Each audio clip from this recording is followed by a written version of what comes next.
So, good afternoon, everybody. This is a great pleasure for CAF for hosting this event. My name is Carolina Cortez. I'm CAF Climate Change Executive Principal based in Ecuador. And here? Okay, perfect. So again, good afternoon, everybody. For CAF, it's a pleasure to be hosting this event today, which is on looking for a just transition with MRV in financial institutions. My name is Carolina Cortez. I'm the moderator today with this great panel that we have today. And well, I was going to give some words before we start. As you all know, the Paris Agreement signed in December 2015 integrates the mandate related on transparency and monitoring, reporting, and verification of climate finance systems, and in central aspects on the contribution from the regional and the national development banks. Globally, Latin America, and all as you know, only contributes with the 8% of the greenhouse emissions, and it has the greatest biodiversity of the planet. However, climate change has negative impact on its economy and people's quality of life. In this sense, the annual financing gap in the region for climate change is between $42 and $50 billion, and for the biodiversity deterioration is $40 billion. In this context, having in place an MRV system for the climate financing contributes on building trust through the transparency of the green investments. These instruments allowed climate finance to be quantified and monitored, as well as the gaps to be identified. An MRV system contributes to transparency and in the use and allocation of resources and improving both the quality and access of this information. Such transparency allows the targeted channeling for resources to respond to the development of carbon neutral and climate resilient economy, meeting the objectives presented in the NDCs. Another advantage of having a robust MRV system is the potential of attracting additional funding and ensuring the reliability and comparability of this information. The principles guiding the MRV are progressively applied in framework continuous improvement in line with the guidelines of the IPCC and the Paris Agreement. These principles are expressed in transparency, accuracy, comprehensively, comparability, consistency, and avoid double counting. And it's important the relevance of selecting appropriate data and methodologies to collect information related to climate finance. An MRV system allows institutions to identify the availability of resources, public and private, international green funds, and international cooperation, which contributes to the financing of adaptation and mitigation measures. CAF, as a development bank in Latin America and the Caribbean, seeks to have 40% of the green portfolio by 2026. In this way, the green portfolio targets and indicators were established according to the methodology of the International Finance for Development Banks Club, the IDFC. CAF's green agenda aims to promote and support the just transition of economy, effectively incorporating the green component in the bank's operation and strengthening the mobilization of resources under the principles of inclusion and equity. And for this, and to highlight the need of implementing a climate finance MRV system within the financial institutions, we have today with us this great panel. We have Christian Kramer from KfW. Christian Kramer acts as the Director General for Strategy and is member of the Management Committee at KfW Development Bank. Thank you very much.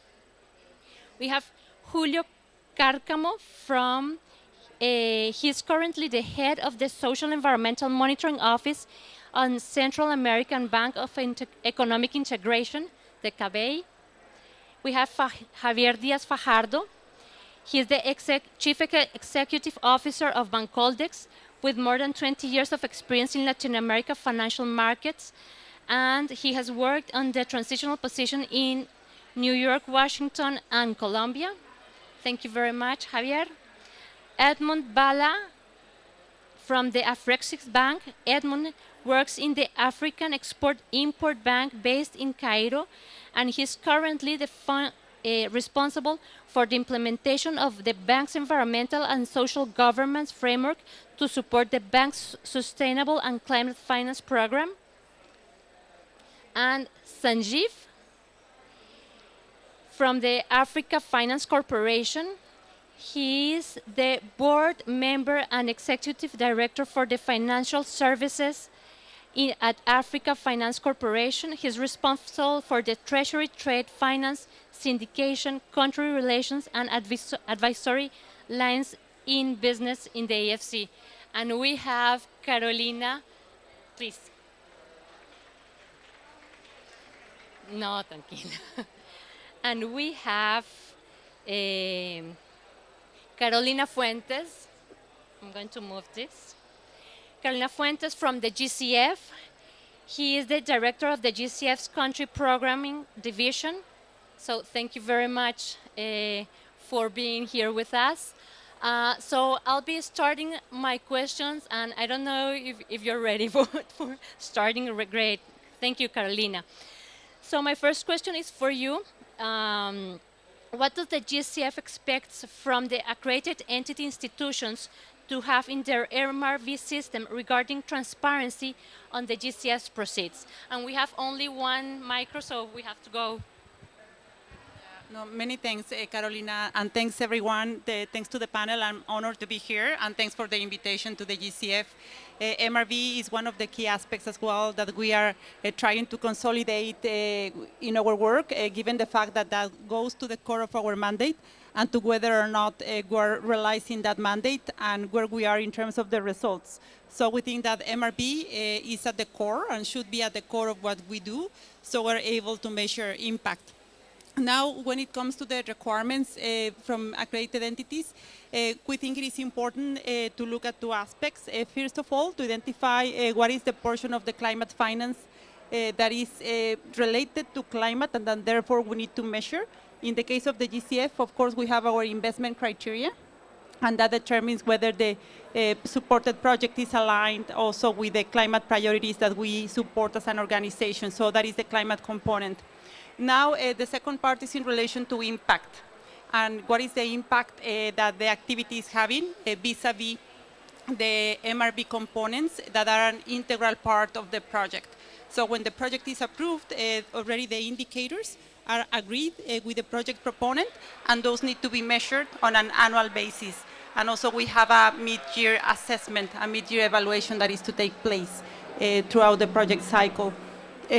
Something important for us now in terms of transparency is that there is transparency in both the climate finance aspect of the intervention that we are supporting, and also the impact that we are having with that intervention.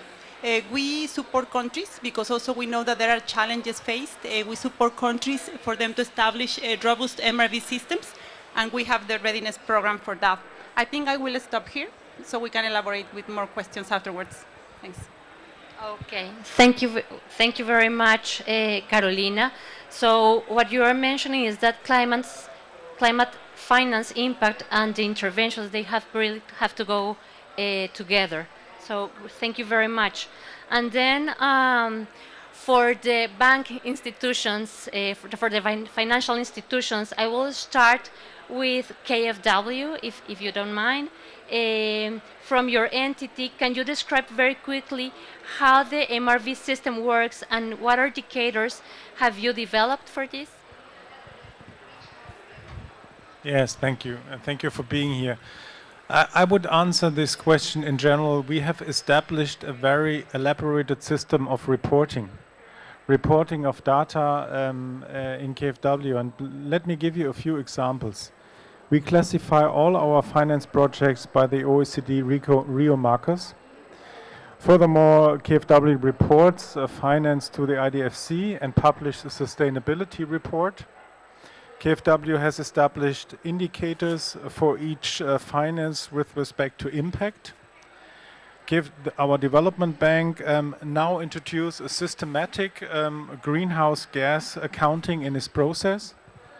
And last but not least, we have established a general SDG mapping. A general SDG mapping that proves every influence on every different specific SDG by our finance activities. So a quite elaborated system of reporting and by a very elaborated data process in order to mirror those challenges. Thank you very much. Please, Edmund, if you would like to also answer, how is your reporting methodology? Thank you very much. I'll start by saying that from an Afrexim Bank perspective, we see the MRV system, particularly as it relates to climate finance, as an important tool when it comes to achieving the overall objectives in terms of the climate agenda. To a large extent, the MRV system is an indicator of the effectiveness of climate finance interventions across the continent. And it's also an indication of the progress that has been made by national governments that have made specific commitments in terms of their NDCs rather.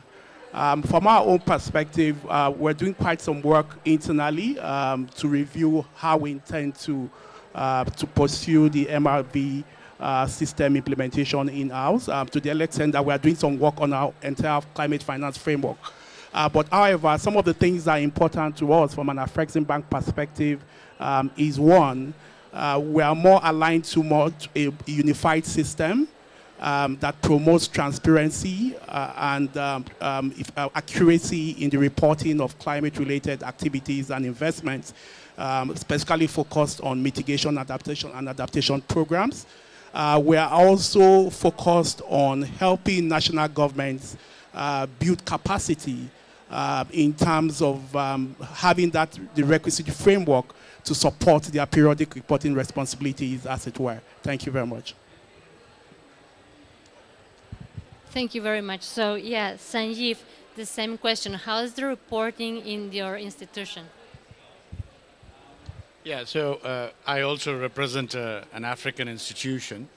And I think just to kind of put a context to this whole matter as far as we are concerned, clearly it's work in progress in many ways. Clearly, just like the climate, just like the word just transition suggests, there is a transition involved here as well. One of the key things that we have focused on is even before we put the systems in to start reporting, monitoring, what have you, is how do we engage not only with governments, which you mentioned, but also project promoters. Because there is a huge amount of education, learning, and almost convincing that we have to do at a fairly basic level for us to then be able to institute the monitoring and the reporting process. In other words, we do not want to create a reporting system for the sake of reporting. We need to make sure that what is being reported is being able to be monitored, and what is being able to be monitored is based on criteria and expectations and benchmarks that was mutually agreed. And I can assure you, it is not an easy process. And the comment therefore I will make is that we obviously raised quite a bit of funding from our global sources. We were the first African institution to be accredited by the Green Climate Fund. We've done a green bond ourselves. We raised money from DG, FMO, and we are subjected to all this. And the debate we continually have with them is, we're getting there, but don't expect us to run when we just started walking. And I think the pragmatism has to be there. Thank you.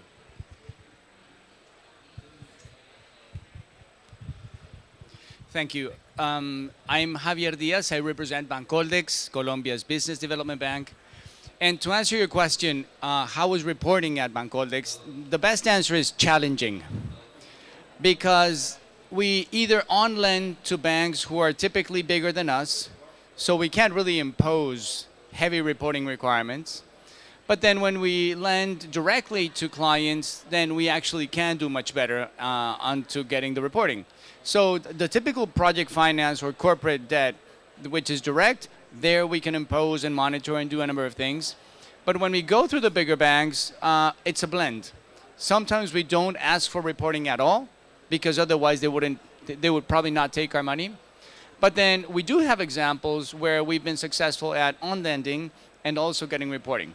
My best example is a small line of credit. When I say small, I mean $15 million, which was heavily subsidized, so that small and medium enterprises, and mostly small enterprises, could actually engage in energy efficiency and environmental projects. So the interest rate was heavily subsidized, and then we were able to ask for reporting requirements. So I think you can find a blend in on-lending, but as my colleague here was saying, it's very tricky, because if you impose too much, then you don't lend at all. And if you don't impose, or if you don't ask for any requirements, then you're not really doing your job as a development bank. So it's a real challenge, but I think we're getting there, and it all depends on the type of line of credit, whether it's subsidized or not.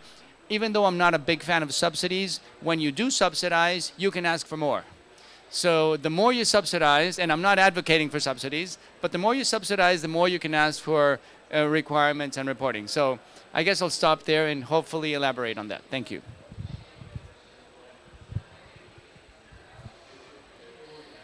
So thank you very much. Yeah, I think I agree completely with you. One thing that we are working at CAF is that we have a program with the GCF, the financial institution, with local financial institutions. It's a regional program, and the blending always is a problem to ask for them to the reporting. And what we need to do as an accredited entity to the GCF is ask for the reporting of this financial institution, local financial institutions, to give us all the reporting, so we can also sum and be able to report to the GCF. And what is happening right now is that we need not subsidies, but we are using the grants of the GCF to be able to support also the monitoring and reporting of these financial institutions. So yes, I agree with all of you that this is a transition completely, that we have to work with all the other financial institutions, because we also, as a regional bank, we give loans to the other governments or financial institutions, national or local. So yeah, I agree completely with you. And this is to continue my conversation with you. And how is this mechanism with your monitoring reporting, asking the clients, how is this working right now? If it's not with grants, even though if it's not with the GCF, how can we work with our clients to ask them also to report somehow? So, I'll start by saying that when it comes to MRV in climate finance, at the transactional or project level, it's easier at that point in time. But if you move to other dimensions, you have some issues. One of the things we see is around capacity and support, as it were. So most of these institutions or clients do not really have proper understanding most times of what the reporting requirements are. So where we come in as a financial institution is to see how best we can guide them through that process. So when you look at MRV in the context of governments today, it's tied to their NDC commitments, as it were, so you can't actually take them off. So what you need, what we see clearly that is required, particularly for a jurisdiction like this, is not multiple reporting requirements, but much more unified models that will allow for a consolidated view of what each country is doing in terms of their NDCs. From the perspective of a financial institution like Afreximbank, the other thing we see is to say that if you have a unified or a consistent approach to reporting and verification, it's easy to track the quantum of investments that are channeled toward climate-related projects or mitigation project or resilience project in your portfolio. And to that extent, you can have and even it can help you assess to a large extent how you are doing in terms of your commitments, how the governments or the other national entities or sub-regional entities are doing with regards to their climate commitment, as it were. One of the things I know for sure is that, just to leverage on the comment by one of our speakers here, is the fact that it's a transition, and the transition needs to be just. So I'll also try to, align my submission largely to the context of our jurisdiction here in Africa where we operate. There is a huge gap not only in terms of climate-related financing, there's also a huge gap in terms of capacity requirements for key market participants or clients or even government, as it were. So one of the first things we see is to partner with relevant institutions to help our clients, to help governments here build that requisite capacity. Our approach is to ensure that we have a unified system that respects also or takes into consideration the peculiarity of the jurisdiction, as it were, just to ensure that the global or broader objectives are met in terms of MRV in climate finance. Thank you.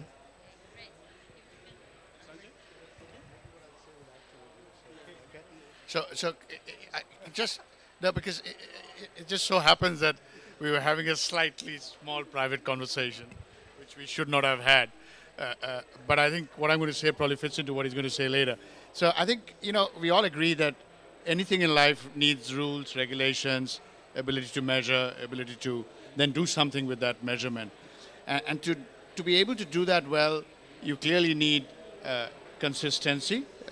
And if you have consistency, then you have conformity, right? Because if there's no consistency, there's no trust. And if there's no trust, there won't be conformity. But there's a third C to it. And that is that there should be conversations as well. Because the realities at play in different markets, not just in levels of understanding, but it's also in levels of the ability to do certain things, is quite a challenge. So I would very much ask that, like most things in life, let us not have a top-down approach. Let us have a more interactive approach and create conversations. As a matter of fact, this is the first time I'm having a conversation ever, and I speak a lot, as you can imagine, in conferences, that we are having a conversation even about standards, the efficacy of the standards, and the evolution of them. And I hope we do more of this. Thank you. Yes, and this is perfect transfer to what I wanted to say is collection of data puts a certain burden on the customer side. If you want to report on a very elaborated way, you need specific data, and that specific data has to be done by the customer side. So it puts a certain burden on it.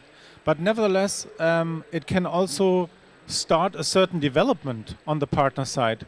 This morning I was sitting on a panel at the Indonesian pavilion.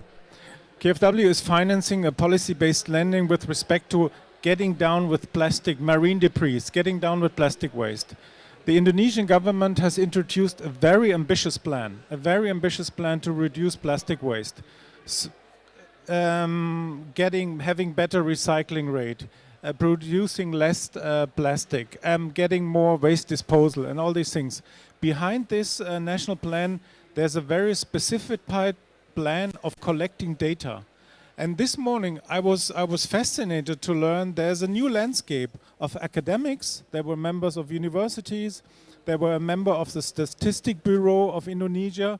And by us financing this and asking for certain data in order to disperse the loan, I think we had a little part by letting this process. So, and that could also lead to a certain transformation, to a certain development on the partner side. Thank you very much. Hello, you hear me? No. Hello, hello. Hola, hola. Hello. Hola, hola, hola. Yes. Okay, sorry. So again, thank you for the invitation. I would like to add the issue of impact. I think it was mentioned initially.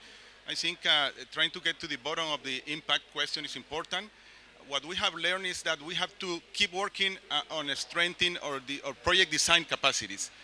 Be able to go as deep as possible on defining the impact indicators, because at the end we can do a lot of activism, but without results, concrete results, I guess it won't be as effective. So in our case, what we have is since 2015 we have been developing this green finance indicator, as we call it, but it's just it's a number. It's good or not so good. It's a number, and we try to complement it with other impact indicators, and trying to always try to get a little bit deeper, which is very hard because at the end we depend on the information on the clients, and we don't have all the time and resources to be able to even confirm if that information is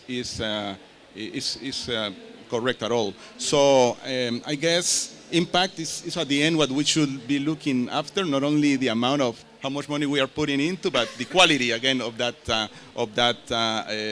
investments. So, thank you. So I obviously agree with my co-panelists. I would only add two things. One is technology. I think nowadays you can monitor, measure, and report directly online in many ways that you couldn't before. Take, for example, deforestation. You can actually track by GPS systems exactly what happens or what doesn't happen. So I think we need to start thinking in terms of technology for the MRV to be much more efficient. And then the only other thing I would add is innovation. I was recently talking to a colleague from the World Bank, and I didn't know they issued rhinoceros bonds, for the preservation of a population of rhinoceros. This is the World Bank as an issuer of bonds, and they can monitor the growth of the population of rhinoceros in real time. So again, I would only add to what my colleagues have rightly said, innovation and technology. Thank you very much. Then, okay. So I agree with all of you, and now we are talking about the financial institutions with our clients, and that's my next question for you, Carolina. Which are the biggest challenges that for the GCF you have for asking the accredited entity for the reporting, and well, what are the challenges that you have seen? Many thanks, Carolina, for asking that question, which is critical for us. Also, we have an MRV expert here, Vlad. So please, Vlad, complement as needed. I'll mention some of the challenges that we face. One of those is in relation to the alignment of the MRV systems of the countries that we serve with the MRV system of the organization. And that is something that constantly happens because we are serving 140 plus countries. And of course, all of them have already ways of measuring, reporting, and verifying that may or may not be aligned with ours. To overcome that, in the updated integrated management measurement system, we tried as well to align with the systems of the respective countries. Of course, we cannot incorporate every single detail, but that is one of the main challenges that we have faced. Another one is data availability, and it's been mentioned as well. That is one of the key requirements for MRV, and is one of the challenges as well that countries and entities face.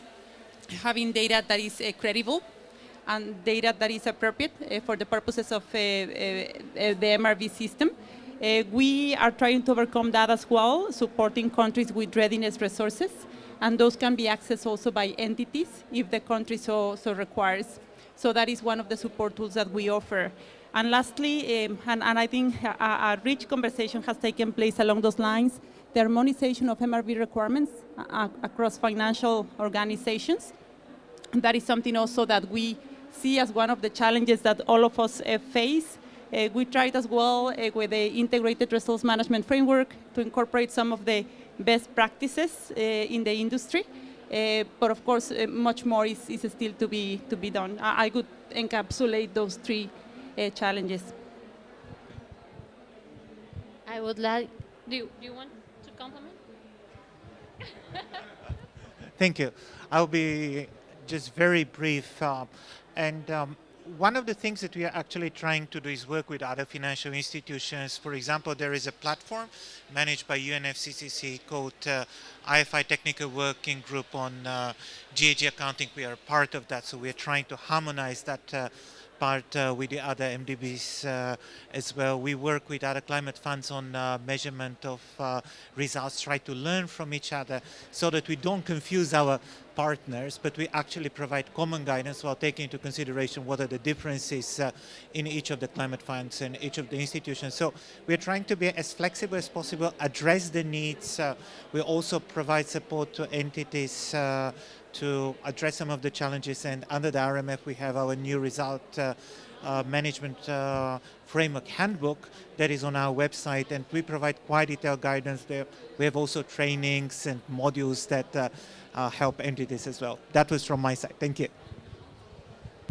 Okay, thank you very much. Then I would like to continue because as I mentioned before, we are talking about financial institutions with our clients. However, for what are we reporting, and then we have the governments, and we have the NDC's goals and their targets. And that's my next question. Do you, please feel free to answer, how is the work that your entities are doing with the governments to articulate the reporting of the financial institutions with their NDCs and with the government, so they are able to use those reports for their targeting their goals? So just a quick comment on the technology piece, that there is a third element, and I agree entirely, is the need for integration between the various reporting requirements and the technology that goes in it. I just thought I'll make that comment. But to come back to your question, I have seen, and we have seen evidence clearly of the inability to report or the inability to measure being used as a basis for not funding. And I think that's a very dangerous situation to come into, because what will happen is the original law of unintended consequences, because people will either choose not to report or report wrongly. So there has to be a constructive approach to this, because if you're going to use reports to beat people up and frog march them, then there will be stuff going underneath and there will be no progress. And I think the FI community has a role to play so that funding decisions don't get delayed because of state of readiness with reporting. And that there is evidence of that. And when you ask about the NDCs, again, I'm kind of ignorant in this matter, and I would like to hear more. So it's more of a question that, as you know, NDCs are not legally binding, and a lot of nations, like Saudi Arabia, for example, has openly stated that when it comes to contradict or conflict with our national aspirations, NDCs will be relegated, and that doesn't help. So what can we do to make it a law in the country so that it's not a moving target or it doesn't become politicized? That's all I would like to say. Thank you. I just want to write on some of the points he has raised. Particularly, I try as much as possible to bring my conversations close to the continent, because that's my reality, besides the global perspective. One of the things we need to note is that from a framework perspective, there is need for some flexibility, such that decisions to fund projects, decisions to give grants that are tied to MRV compliance requirements should, as much as possible, take into consideration the peculiarities of jurisdictions or countries. You might be somewhere probably in the global north where technology and stronger framework exists to drive that compliance requirement. But you might come to a country like Africa, you find out that the capacity gaps you see are evident in even the interpretation of the reporting requirements of countries. So when you get to conversations as to, say, access to grants for climate finance related projects or mitigation and adaptation projects are tied to strict compliance requirements with MRV reporting requirements or standards, actually poses a challenge. What we want to see in terms of a just transition perspective would be an arrangement that takes into consideration and proposes minimum requirements that countries in a jurisdiction like Africa are able to meet up with. From the perspective of the banks, it's easier for us because we are more technology inclined, we are more reporting inclined. We can easily drive our conversations.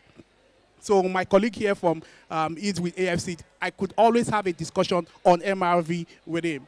But fostering such a conversation at the level of governments, over 50 heads of states or governments in Africa, for instance, requires time, requires resources to pull all the stakeholders together.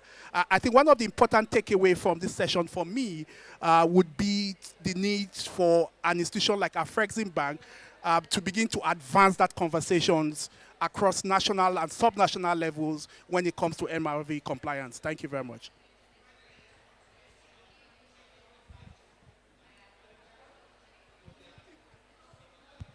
Okay, thank you very much for your inputs. I would like to. You have a question? Okay, great. Thank you very much. Peter Hillig is also with KfW Development Bank. One thing that struck me when you talked about defining indicators, standardization, within the IDFC we have the common principles for climate finance tracking. Yeah, so there is an effort to standardize something. Would it make sense to also look at other indicators? I mean, is this something that IDFC should take up, or do you think it's not going to work? Now, that's one question I have, and one comment was on your remote sensing. KfW has set up regional, we call them remote monitoring and verification labs. Yeah, so we have them for a couple of regions in the world, particularly for countries which are, say, hard to access. Yeah, and so we can actually improve monitoring of projects through remote monitoring. It's quite a technology effort, one must say, but the data is there.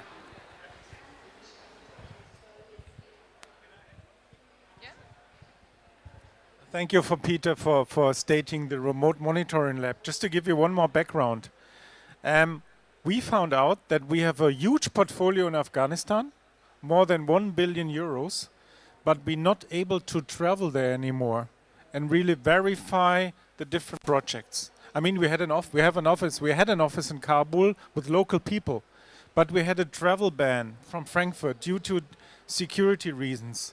And this led to this process that Peter just described. We said we need all the technical gadgets in order to at least get an idea if that school is built where it had to be built, if that school is built and with satellite images and all this. And this led to a very interesting process, since you can not only use it in dangerous areas, you can use it everywhere. Yeah. Okay, thank you very much. I think that was really enlightening, the remote technology. Yeah, for me it just opened a lot of possibilities of innovation. For example, in Colombia or in the Amazonian, we could use that. Yeah, you can ask a question. I know I'm supposed to have the answers, but this is a question. This is good, and obviously it's good. But do you see challenges, or have you seen challenges with national security issues, national surveillance restrictions? Because that is a reality in some of the countries we work in.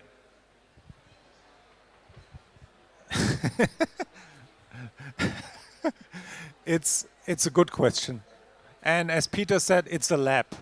So we tried different things, and different things didn't work, and some things worked. And some things didn't work not only for technical reasons, but also due to these legal reasons.